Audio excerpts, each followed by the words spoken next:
Hello YouTube. Tonight we're going to look at the the fourth watch I got in a trade with my brother. So this is the last of that series. But before we get into this, wrist check. I'm wearing the Rado Silver Horse Automatic. Okay, what we have here is the Seiko Quartz Sports 150. Now, you know, this is a pretty thin watch, and it's a pretty small watch. It's only 37.5 millimeters wide. But so we generally, and it's also a diver. It has a working bezel, but this doesn't look like a sports watch, given its gold color and gold plating on the bezel, etc. It looks more like a dress watch. I don't really see this as a and yet it has a screw-down crown.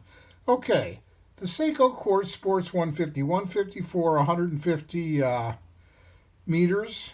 Is that right? Meters of water resistance. It has a model number on the back. We'll look at the back of the case.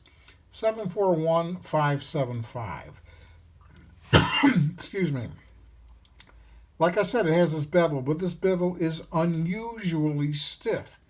Actually, that's a good thing because there's no, back bounce on it, and you know what I mean by that. That's annoying as hell, that back bounce.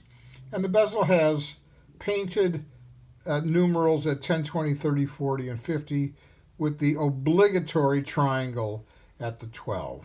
Everybody's got the triangle at the 12. You can see it's got a date complication at 3 o'clock and little circles of lume at 1, 2, 4, 5, 7, 8, 9, and 10, and 6 and 9 are these larger ovoid dollops.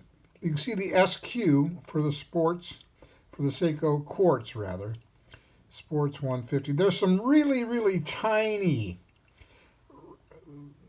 words at 6 o'clock that I cannot see. I just can't see them. So, what do we have? It's got a screw-down two-position crown at 4 o'clock, and I like the crown at 4 o'clock. I think it's just easier to get to, It's 11 millimeters thick, so it's on the thin side, and it's nice. 40.7 lug to lug, so it's not huge, and it weighs 83.5 grams. I couldn't find anything on this watch. So that really might be all I have to say. It has this sort of clasp. And let's see what we can see on the back of this. I think it's got that wave formation that is typical of Seiko divers.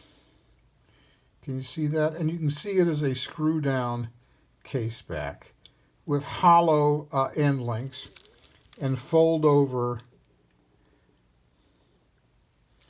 These fold over?